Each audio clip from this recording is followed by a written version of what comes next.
Previously on Jeep Roscoe. Okay, today we're just going to take Delilah down onto the beach.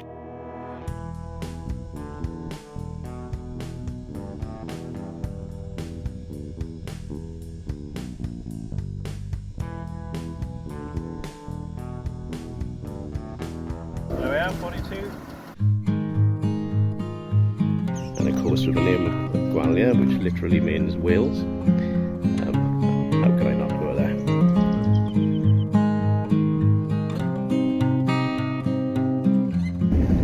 So effectively I would have done the Nullarbor in 2 days.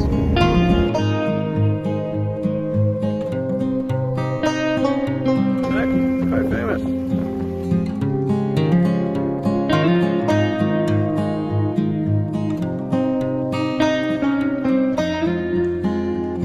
Yeah, they really got some nice beaches.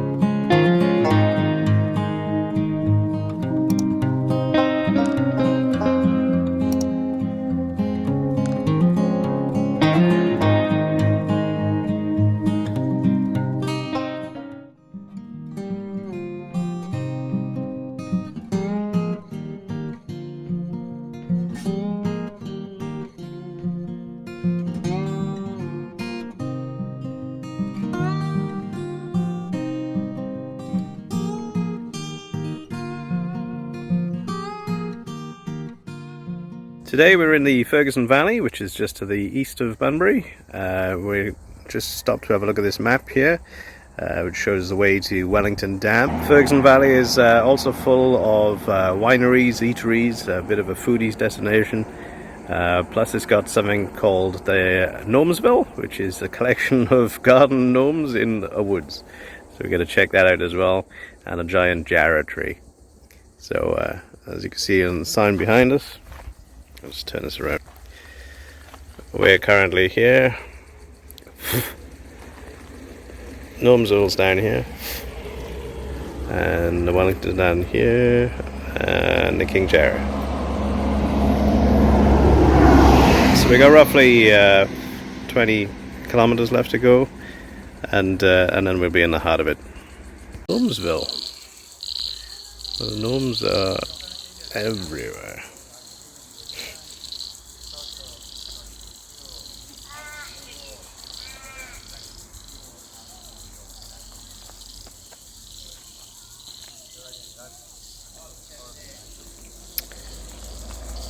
Originally started when the roundabout was put in for to accommodate the school bus stops to stop safely. A local lady put down a gnome, another local put up a sign saying Gnomesville, and then one by one people have added their own. And just a quick little walk around, I would probably say there are thousands here. They just go off into the distance. So, you know, a little walk you can do up there. Yeah, it's a bit crazy, but yeah, you too can come and just leave a gnome.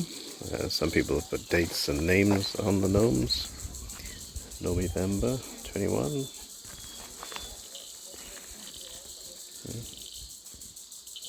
Some of the names have worn off in the sun and the weather. But yeah, it's quite cute.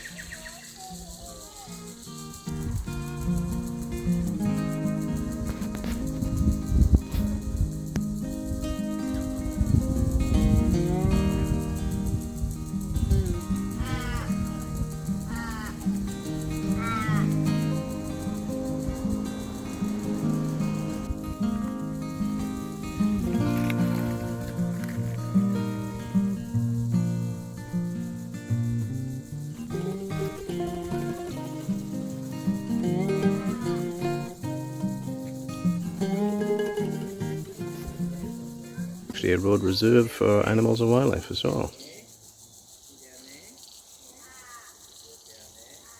Some gnomes have seen better days than this one,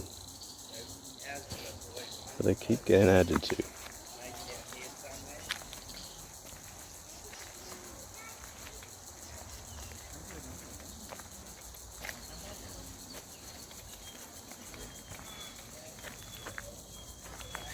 Just goes on and on and on.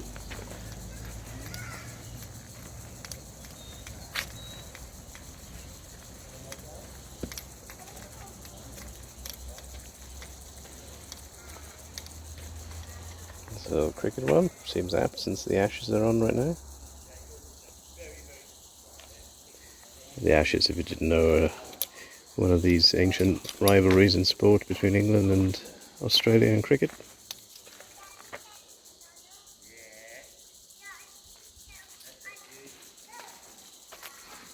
That's a nice little toadstool.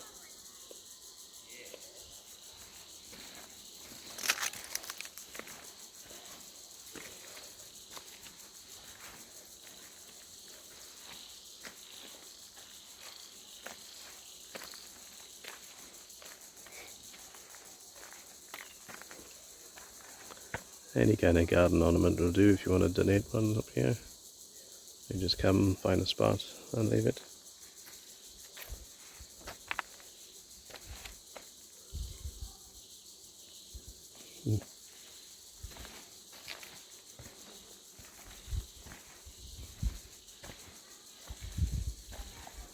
It's another one that's seen better days.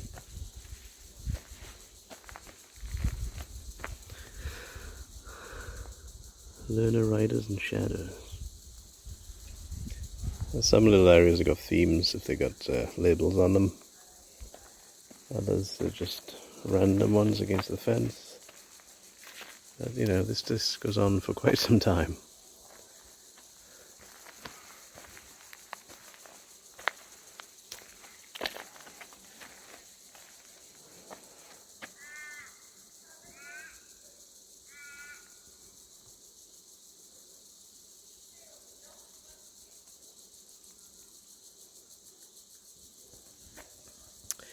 Alright, so that's Gnomesville. It's a nice little walk you can do around here as well. We're going to shoot up to the King Jarrah, and then if we got time we'll do Wellington Dam today. If not, we'll come back and do it tomorrow. I'm actually doing some casual bar work at the moment over the Christmas period, just to continue my travels. One thing to point out is, you know, these travels and adventures that I'm doing, they're funded out of my well-earned savings. But if you would like to help me on my travels, you too can contribute to Patreon. I'll put a link in the comment section below.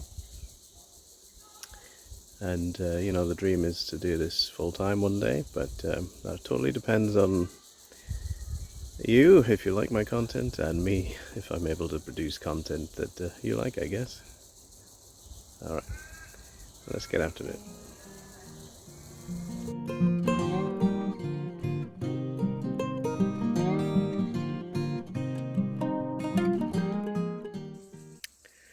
If you can see the little skink there, I think I just startled him walking along the path. Oh, and then he goes.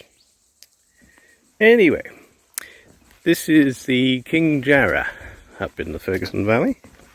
We're just walking along the boardwalk here until we find it. I'm assuming it's that big one in front of us. Jarrah is a very good wood. It was found in abundance in the southwest of WA.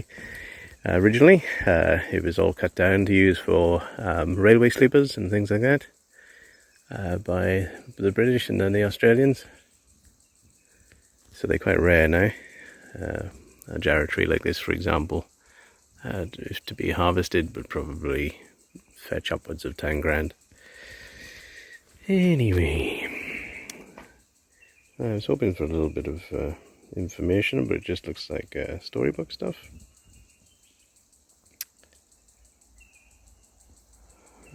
Some of it's been degraded by the weather over time. But yeah, there we go. There's the King Jarrah.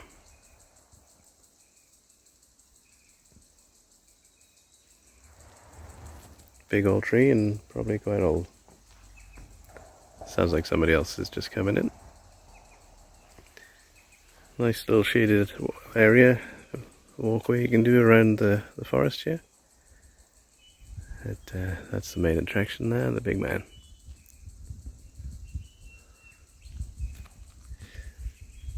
Alright, we'll see if we've got time to quickly go to Wellington Dam.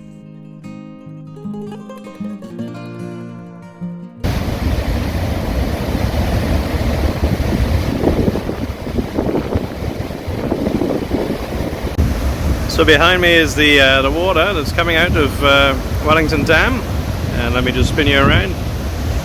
That is Wellington Dam with a big mural on it. It's obviously the overspill is coming out full blast, so it's obviously quite full. There is a viewing platform just up there, which I'll try to get to in a second.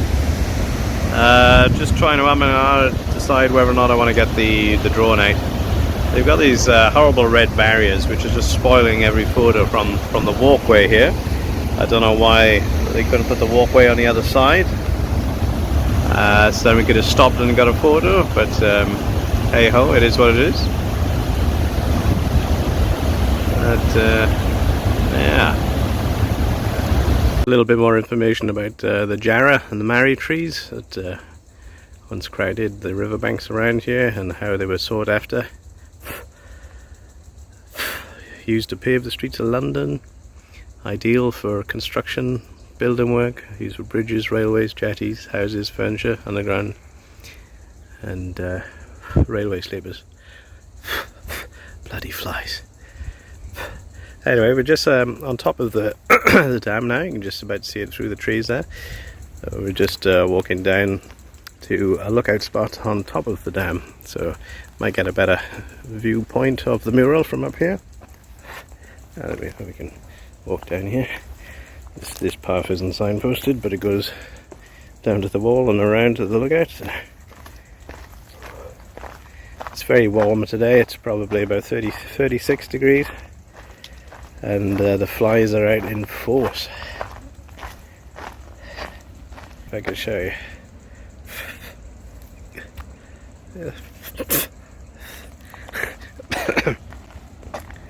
Alright, there's another picnic spot down there.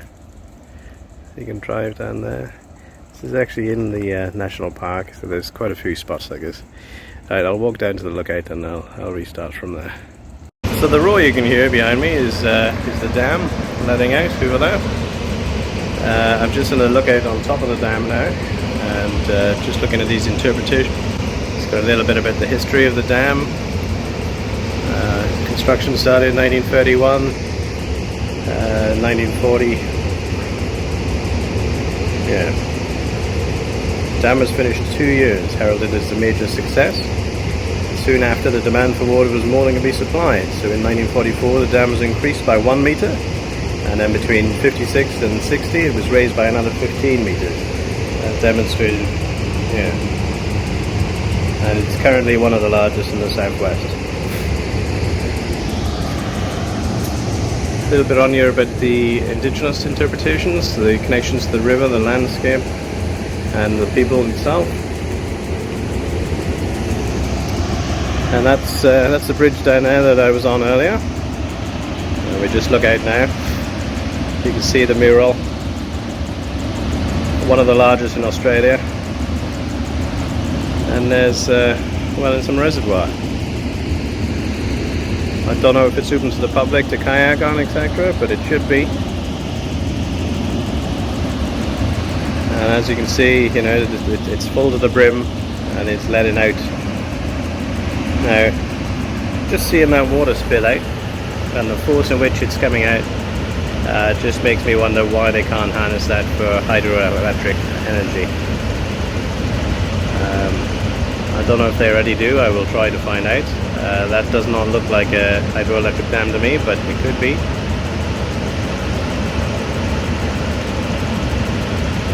I don't think it's quite enough water coming out of it to have whitewater rafting down this river, but you know, it's a beautiful spot, beautiful spot.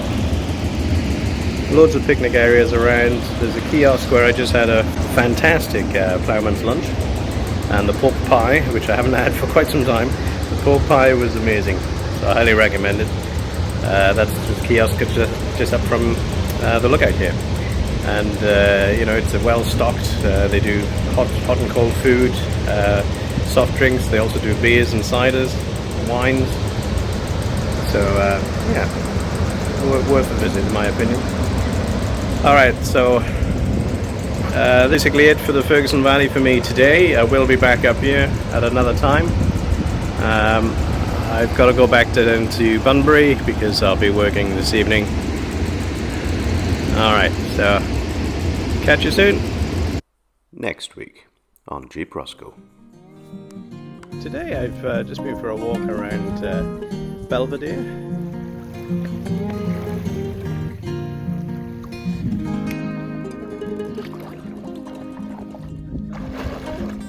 Peninsulas go quite a torrid history.